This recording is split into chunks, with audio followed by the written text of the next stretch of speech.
जीवन की दिव्यता और भव्यता को जानने के लिए आए हुए जिज्ञासुओं, इस संसार में कुछ लोगों के नाम इतिहास के पन्नों पर अमर हो जाते हैं। कुछ लोगों के नाम पत्थरों पर अमर हो जाते हैं। कुछ लोगों के नाम पर्वतों पर अमर हो जाते हैं और कुछ लोगों के नाम धर्म युग में अमर हो जाते हैं। इतिहास के पन्नों पर कई महापुरुषों के नाम अमर हो जाते हैं। कई संत महात्मा, साधु साध्वी, श्रावक श्राविका हो, सामाजिक कार्यकर्ता हो अथवा तो देशभक्त हो, इनके नाम इतिहास के पन्नों पर अमर हो गए। जो लोग दान देते हैं उनके नाम पत्थरों पर अमर हो जाते हैं। बराबर ना? जो लोग दान देते हैं उनके नाम पत्थरों पर अमर हो जाते हैं। पर्वतों पर किसके नाम अमर होते हैं? सबसे पहले तो सवाल यह है कि कौन से पर्वत अमर है? कौन से पर्वत अमर है और शाश्वत है? शत्रुंजय पर्वत, गिरनार जी, शिखर जी, माउंट आबू, है ना, बहुत सारे पर्वत हैं। बंधुओं, ये पर्वत पुद्गल रूप से अमर है, शाश्वत नहीं है। ये पर्वत पुद्गल रूप से अमर है, शाश्वत नहीं है।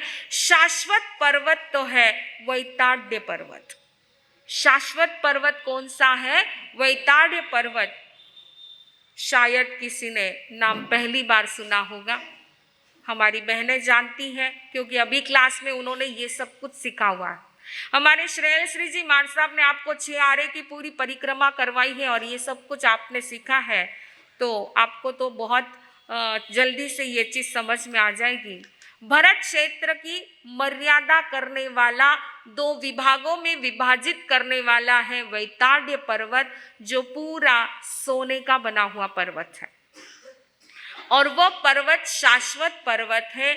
चाहे कितने भी तूफान आ जाए, कितने भी प्रलय हो जाए, 6 आरे की प्रलय की स्थिति आपने अभी संवत्सरी के दिन सुना ही था कि कैसी स्थिति बनने वाली है।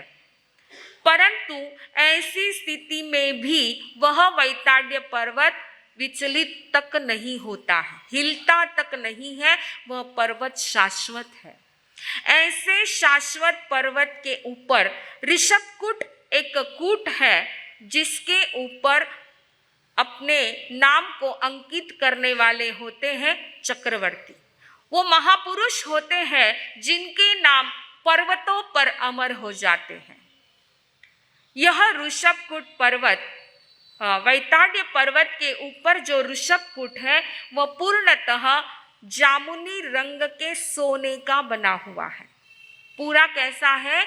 जामुनी रंग का सोना। शायद ये भी बात आप लोग नहीं सुनते होंगे क्योंकि सोने को मात्र लाल या पीले कलर में ही देखा हुआ है, परंतु हमारे आगमों के अंदर 5 कलर के सोने का वर्णन आता है।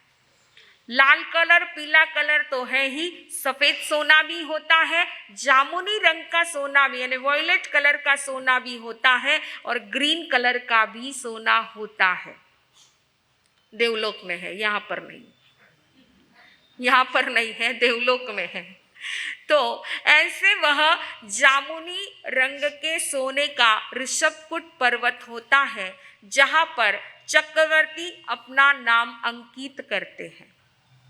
वर्णन आता है कि चक्रवर्ती के शस्त्रागार के अंदर एक दिन चक्र रत्न के साथ साथ अन्य रत्न भी उपस्थित होते हैं। चक्रवर्ती को सूचना मिलती है कि हमारे शस्त्रागार में चक्र रत्न और अन्य रत्न उपस्थित है। चक्रवर्ती वहां जाते हैं, पूजा आदि करते हैं। जो कुछ विधि विधान बताया है, उस विधि विधान के साथ में उन रत्नों को चक्रवर्ती ग्रहण करते हैं और फिर उसके बाद में जो है 6 खंड पर विजय प्राप्त करने के लिए चक्रवर्ती अपने सेना के साथ निकलते हैं। कितनी सेना होती है चक्रवर्ती के पास? कितनी होती है, बता पाएंगे? नहीं बता पाएंगे। 84 लाख तो घोड़े होते हैं, 84 लाख हाथी होते हैं, 96 करोड़ पैदल सेना होती है। इतनी बड़ी सेना को लेकर के चक्रवर्ती 6 खंड पर विजय प्राप्त करने के लिए निकलते हैं। 6 खंड में कितने देश होते हैं? टोटल 32,000 देश होते हैं। जैसे हमारा भारत एक देश है, वैसे 32,000 देश होते हैं। इन 32,000 देशों में मात्र 25.5 देश आर्य है, बाकी के सारे अनार्य देश हैं। तो ऐसे 32,000 देशों के ऊपर विजय प्राप्त करके जब वैताड्य पर्वत के ऊपर चक्रवर्ती आते हैं, तब उस ऋषभकूट के ऊपर कांकिणी रत्न से अपना नाम लिखते हैं और वह पर्वत पर उनका नाम अमर रहता है। वर्णन आता है, ये सारा वर्णन हमारे जम्बूद्वीप प्रज्ञप्ति सूत्र के अंदर आता है। बहुत लंबा चौड़ा वर्णन है, हमको तो मात्र बात देखनी है कि किसके नाम कहाँ पर कैसे अमर होते हैं। आपको लगता है हमने दान दिया पत्थर पर हमारा नाम अमर हो गया, उन्होंने पर्वत पर अपना नाम अमर कर दिया है, हम तो पत्थर तक ही सीमित हो गए हैं।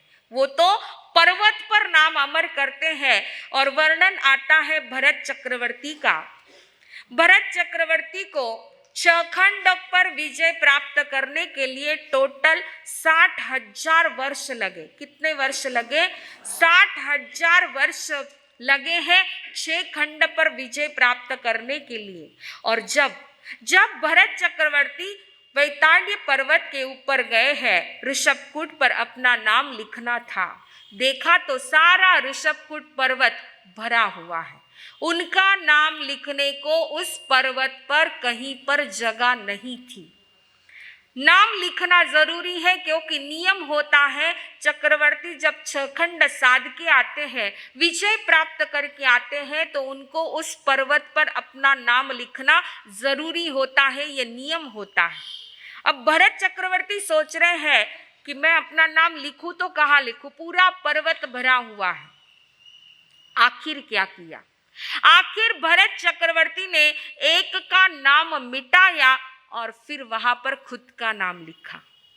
वहां पर खुद का एक का नाम मिटा करके खुद का नाम लिखा। ऐसे हमारे इस अवसरपिणी काल में टोटल 12 चक्रवर्ती होते हैं और अनंत काल में अनंत चक्रवर्ती होते हैं। तो सबके नाम जब उस पर्वत पर लिखे हुए अनंत चक्रवर्ती होकर के गए हैं, तो कहाँ उनको जगह मिलेगी लिखने के लिए, इसलिए एक का नाम मिटाना पड़ा है। यह बात हमको क्या सूचना देती है? इतिहास में हम अपना नाम अमर करना चाहते हैं, परंतु इतिहास के पन्नों पर लिखा हुआ नाम कब तक टिकता है? कब तक टिकता है? ज्यादा से ज्यादा 100 साल, 200 साल, 1000 साल, 2000 साल, इससे ज्यादा नहीं टिकेगा। क्योंकि इतिहास के पन्नों की जब तक गारंटी है, तब तक वो नाम उस पन्नों पर जीवित है। पन्ने मिट गए कि नाम मिट जाता है।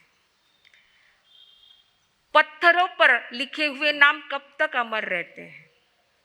कब तक अमर रहते हैं? जब तक पत्थरों का अस्तित्व है, तब तक वो नाम अमर है। और पर्वतों पर लिखे हुए नाम कब तक टिकेंगे? अभी आपने सुना, एक का मिटाना पड़ा तब उसका नाम लिख पाए। यानी वो भी पर्वतों पर लिखे गए नाम भी कभी न कभी मिटने वाले हैं। परंतु धर्म युग में जिनका नाम अमर हो जाता है, वो कौन होते हैं? वो होते हैं हमारे 24 तीर्थंकर, जिनका नाम धर्म युग में अमर हो जाता है। धर्म युग मतलब क्या? जब तक धर्म इस धरती पर जिंदा है, उतने काल को धर्म युग कहते हैं। जब तक इस धरती पर धर्म जिंदा है, उतने काल को धर्म युग कहते हैं। महाविद्य क्षेत्र के अंदर तो हमेशा के लिए धर्म जिंदा है, परंतु हमारे इस भरत क्षेत्र में, ऐरावत क्षेत्र में धर्म युग कब तक जिंदा रहता है? 3रा आरा, 4था आरा और 5वां आरा, ये 3 आरों में ही धर्म धरती पर जिंदा रहता है। बाद में धर्म जिंदा रहता नहीं है। तो इन 3 काल तक धर्म युग में तीर्थंकर परमात्मा का नाम अमर हो जाता है। तीर्थंकरों का नाम इतिहास के पन्नों पर भी है, पत्थरों पर भी है, पर्वतों पर भी है और धर्म युग में हर एक व्यक्ति के हृदय पटल पर अंकित है। हर एक भक्त के हृदय में भी उनका नाम जीवित रहता है। तो ऐसे तीर्थंकर परमात्मा हर युग में, हर धर्म युग में जिनका नाम अमर हो जाता है, बस हमें भी अपना नाम कहाँ पर लिखाना है? बोलो, कहाँ पर लिखाना चाहते हो? इतिहास के पन्नों पर या पत्थरों पर या पर्वत पर या फिर धर्मयुग में? हाँ, धर्मयुग में। तो उसके लिए क्या करना पड़ेगा? क्या करना पड़ेगा? तपस्या। अभी तपस्या का दौर चल रहा है ना? तो तपस्या का मार्केट हमारे वडगांव शेरी में गर्म है और उसको और ज्यादा तेज करना है। तो धर्मयुग में हम अपना नाम अमर करना चाहते हैं, इसलिए कहते हैं जिंदगी ऐसी बना जिंदा रहे दिलशाद तू, जिंदगी ऐसी बना जिंदा रहे दिलशाद तू, दुनिया में न रहे तो दुनिया को आए याद तू, दुनिया में न रहे तो दुनिया को आए याद तू। ऐसी जिंदगी हमको बनाना है, हमारा नाम भी स्मरणीय बन जाए, हमारा नाम भी वंदनीय बन जाए। इसके लिए हम क्या करते हैं? तीर्थंकर परमात्मा की भक्ति करते हैं। प्रातः उठ करके, सुबह सुबह उठ करके आप हाथ के दर्शन करते हो और क्या बोलते हो? 24 तीर्थंकर को वंदन करते हो, नमन करते हो। क्यों करते हो? क्योंकि तीर्थंकर भगवान के पास आज भी उनके नाम के पीछे पुण्य का अखुट खजाना भरा हुआ है। तीर्थंकर के पास, तीर्थंकर के नाम में पुण्य का अखुट खजाना भरा हुआ है। हमारे पास पाप का अखुट खजाना है ना? तीर्थंकर कर्म विजेता बने हैं और हम कर्मों के दास बने हुए हैं।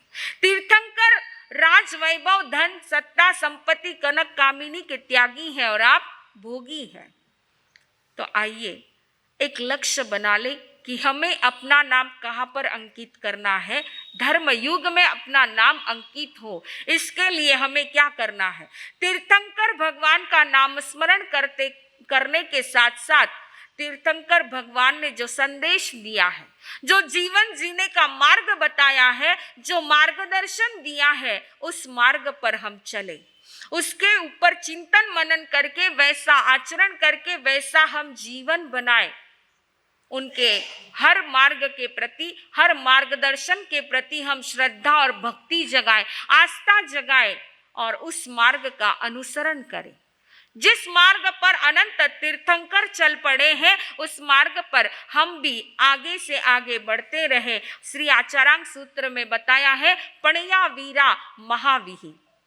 उस महाविधि के पर, उस महान रास्ते के ऊपर अनंत तीर्थंकर चल पड़े हैं। उन रास्ते के प्रति हम प्रणाम करते हैं, उनके प्रति हम आस्था और श्रद्धा व्यक्त करते हैं और उस मार्ग पर चलने के लिए पुरुषार्थ करते हैं। तो ऐसे तीर्थंकर परमात्मा ने जो मार्ग बताया है, जीवन जीने के जो सुवर्ण सूत्र बताए हैं, वो सारे हमारे आगमों के अंदर निहित है। तो आइए ऐसे तीर्थंकर परमात्मा प्रभु महावीर की जो देशना रही है, 11 अंग सूत्र में भगवान के सारे उन वचनों को सूत्रबद्ध, गाथाबद्ध गंधर्व भगवंतों ने किया है। उसमें से है छठा आगम श्री ज्ञाता धर्म कथांग सूत्र। कौन सा आगम है? ज्ञाता धर्म कथांग सूत्र। यह छठा आगम ऐसा आगम है कि जिसके अंदर टोटल कितनी गाथाएं, कितनी कथाएं हैं पता है आपको?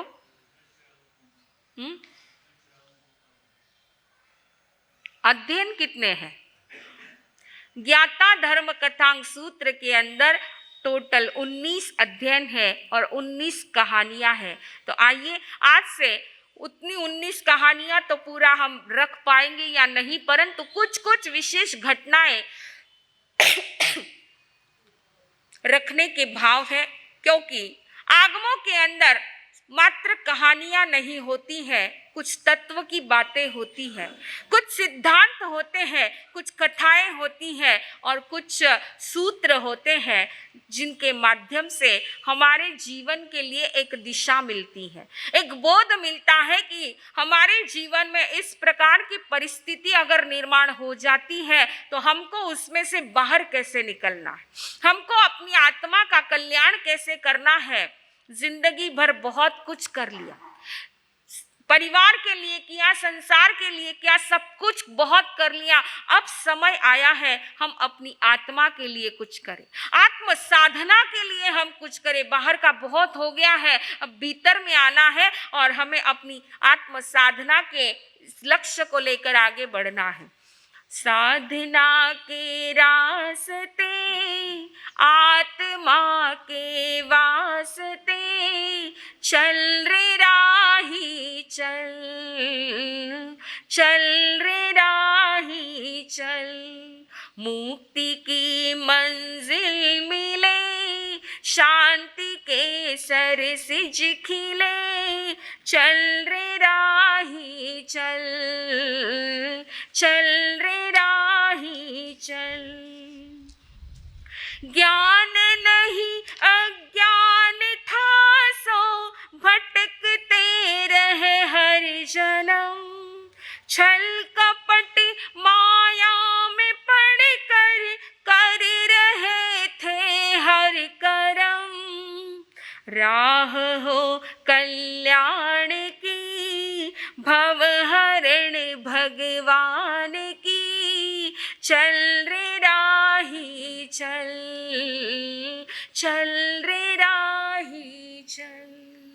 बस आज की एक लाइन इतनी गुनगुना लेना, साधना के रास्ते और आत्मा के वास्ते अब जो चलना है, अब मेरे जो भी कदम आगे बढ़ेंगे मात्र आत्म कल्याण के पथ पर आगे बढ़ेंगे। और आत्म कल्याण कैसे होता है, किस प्रकार आत्म कल्याण कर सकते हैं, जिंदगी के डेली रूटीन में हम कैसे कैसे कदम कदम पर कर्म बंध के स्थान है, कदम कदम पर कषायों के निमित्त है, इनसे हम कैसे बच सकते हैं, इनसे हम कैसे मुक्त हो सकते हैं। आज तक बहुत इन कषायों के कारण बहुत सारे कर्म इस आत्मा ने इकट्ठे कर लिए हैं। उन कर्मों की निर्जरा करनी है, उन कर्म के विपाक को जलाना है, उनसे मुक्त होना है। तो क्या करना है, कैसे जीना है, बस यही बातें इस अध्ययन के अंदर बताई हैं। तो ज्ञाता धर्म कथांग का पहला अध्ययन क्या कहता है और प्रभु ने कैसे उस एक कथा के माध्यम से जीवन के सूत्र दिए हैं, संभलने के सूत्र दिए हैं, समझने के सूत्र दिए हैं। अवसर आने पर कल से इस बात को हम सुनेंगे, समझेंगे और अपने जीवन में उतारने का प्रयास करेंगे। तो निश्चित रूप से हमारा नाम कहाँ पर अंकित होगा, इतिहास के पन्नों पर, पत्थरों पर, पर्वतों पर या धर्म युग में कहाँ पर अपने को अपना नाम अंकित करना है, ये तो हमारे ऊपर डिपेंड है। बस सुने, श्रवण करें, चिंतन मनन करें और आचरण के क्षेत्र में हम आगे बढ़े तो निश्चित रूप से हम सभी का कल्याण मंगल होगा। इसी मंगल भावना के साथ बोलिए भगवान महावीर।